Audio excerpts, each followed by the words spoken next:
Hello, everybody, and welcome back to another episode of How Did We Not Know That? I'm Nat. I'm Jac. And today we're like switching it up a bit. Jac is going to be talking about Greek mythology, right? Yes, I Oh am. my goodness. Well, recently I visited Greece for the first time. I was inspired to cover something related to Greece, but I wanted to do something also kind of cheery. What's the first thing that comes to your mind when you hear Greece? Like for me, it's bankruptcy. Literally, that's what he's going to say, like financial crisis. Felt that would be a bit of a downer. Yeah. So instead, I'm going to cover some Greek mythology. It's probably not going to be on the test, but it'll just be food for thought. Ooh. And so, yeah. And then we also have a fun question for this episode.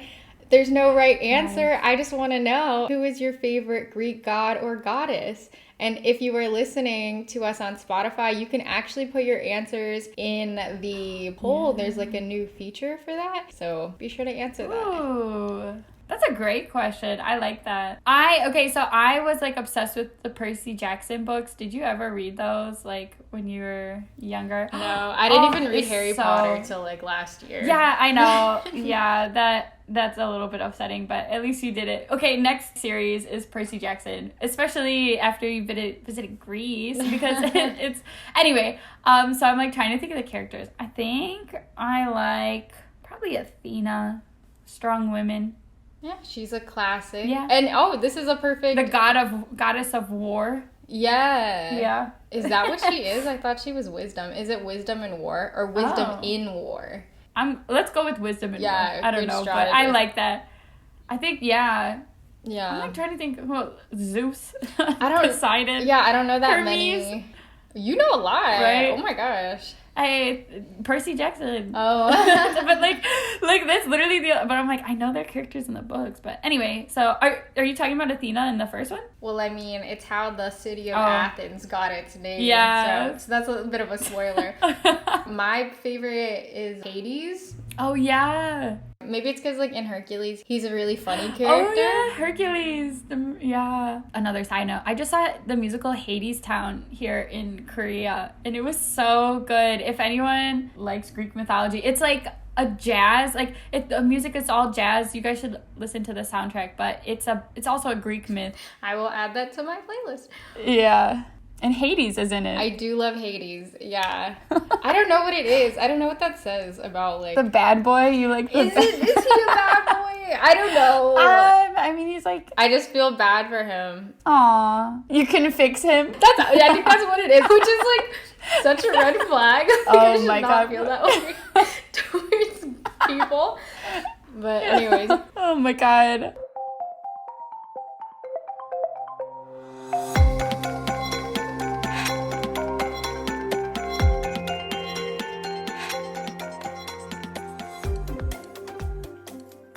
So, okay, the name giving of Athens. This is the first myth. Greece, for anyone who doesn't know, is a country located in the Balkans region of Europe, which is southeast, and it is surrounded by the Mediterranean Sea. So Attica is the region in Greece where Athens, the city of Athens, which is the capital of Greece, is located. So long ago, the very first king of the region of Attica was called Kekropa. So Kekropa names the city after himself as Krekopia. However, the gods of Olympus saw how beautiful the land was and they wanted to name it after one of themselves. So the most persistent rivals who are competing for the honor of having the city named after them were Poseidon, the god of the sea, and Athena, the goddess of wisdom. Okay, so to solve their dispute, Zeus, who is the god of the sky and also the protector of all Greek gods and goddesses, decides that each of them would present a gift to the city and the people of Kekropia would decide which gift was the best. And therefore, which god would become the patron of the city. Okay, so one sunny day, Kekropa and the residents of the city went up to a high hill, which if you go to Greece, this would be the Acropolis Hill, and they are going to watch the gods present their gifts.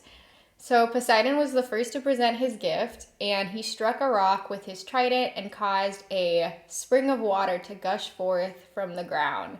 And this signified that he was assuring the citizens with water, and therefore they wouldn't face any time of drought. Nice. However, the people were not exactly enchanted with this gift because the water from the spring actually tasted salty, just like waters of the sea, which Poseidon ruled over. That makes sense. Yeah. So next it was the turn next. of...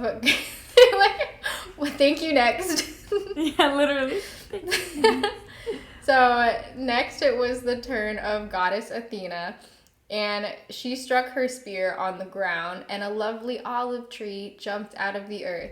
And the citizens really liked this gift a lot better because it would give them food, oil, and firewood. Yeah, clearly though, this is how Athena became the patroness of the beautiful city, and this is how Athens got its name according to Greek mythology. Ah, because it with an olive tree. Yeah, That's all it are took. Yummy.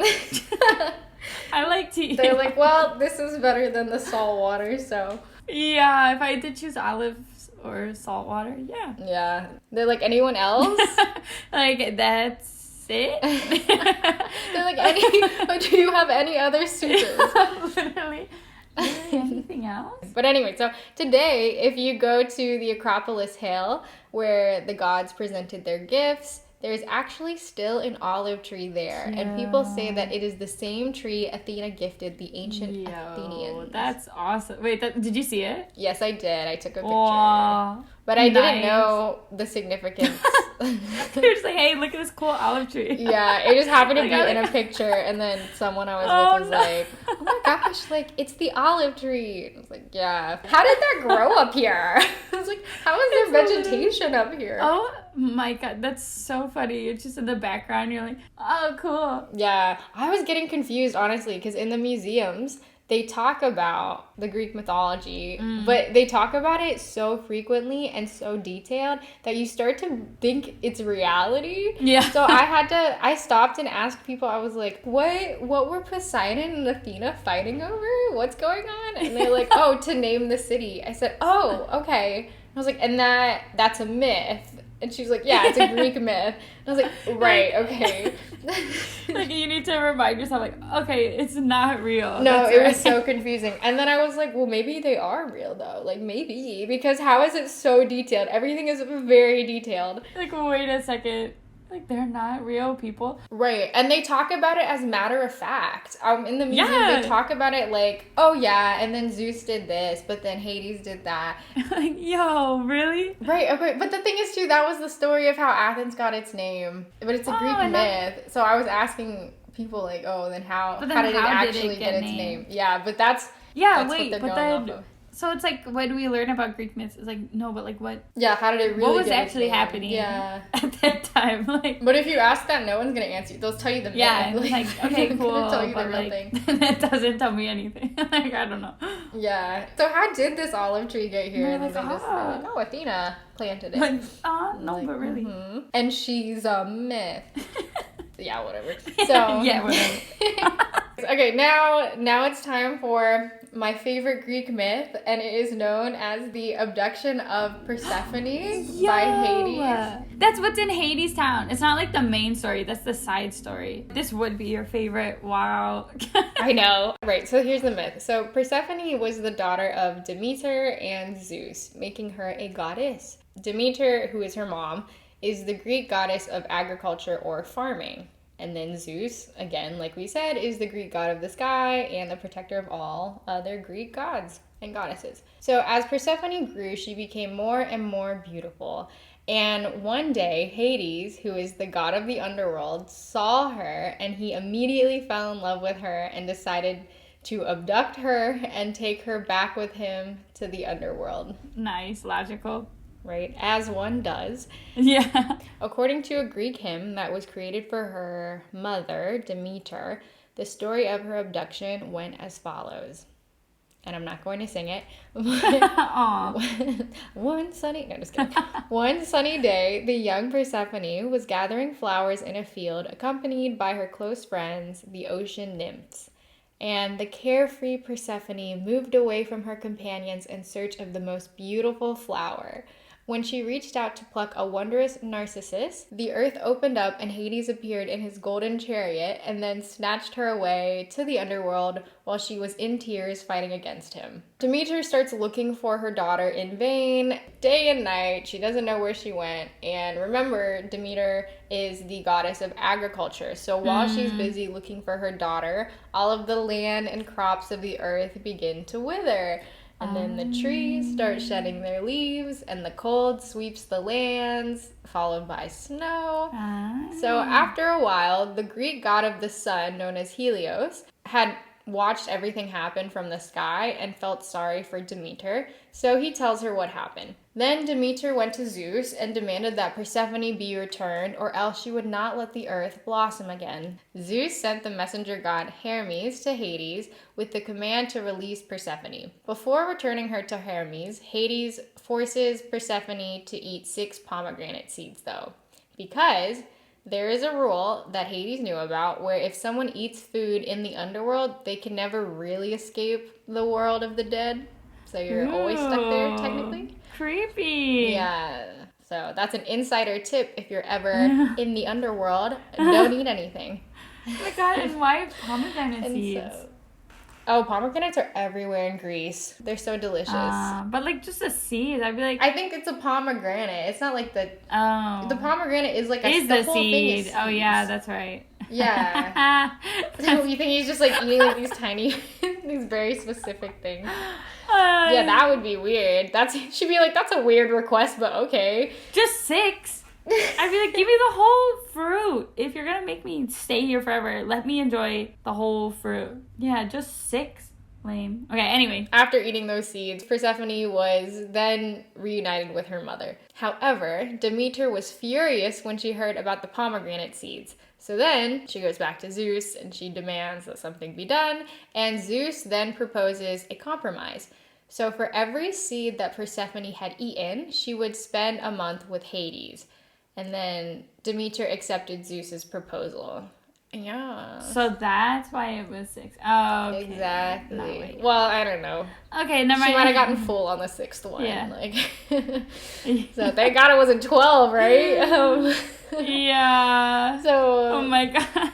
Thus, Persephone would travel to the underworld every 6 months, during which time Demeter would mourn and the earth would fail to blossom at the same time while she's upset. So yeah, during the time that Persephone is not there, Demeter isn't doing her job. Yeah. But after 6 months, Persephone would then return to Demeter, her mom, and they would be happy again and the earth would blossom again. Cute. Yeah, okay. So that's why we that's have cute. seasons. I like that story. Also, don't feel too bad for Persephone because it's rumored she grew to like Hades, and so Persephone is now known as the goddess of the underworld. It's probably a bit of Stockholm syndrome, but God, yeah, I was just about to say Stockholm syndrome. Yikes! Little Beauty and the Beast, yeah. Literally. Wow. No, I like that story. I have heard that one before, and I mean, it's not like nice she gets abducted, but it's a very clever way to explain seasons. Yeah, I agree. It's like not. Oh, okay. Honestly, most Greek myths are not pleasant. Like they're very they're very problematic. So this is also a problematic tale, but I just think I agree. It's kind of a clever way to explain how the seasons have come to be. Yeah. Wow. Okay. Oh my gosh. Okay, I really like this episode. I think it was fun. I like the Greek myths. Definitely like a change of pace from what we normally cover, but I mean, we learned things. Yeah, I agree. I love it. I mean, you have to learn fun. You can't study all the time. You need some fun in your life. Yeah. Okay, thank you so much, Jack, for sharing these Greek myths with us. I like the storytelling mode we had today. And thank you all for listening. And we hope you enjoyed a lighthearted episode. We'll see you guys next week. Yeah, bye. Thanks, everyone. Bye.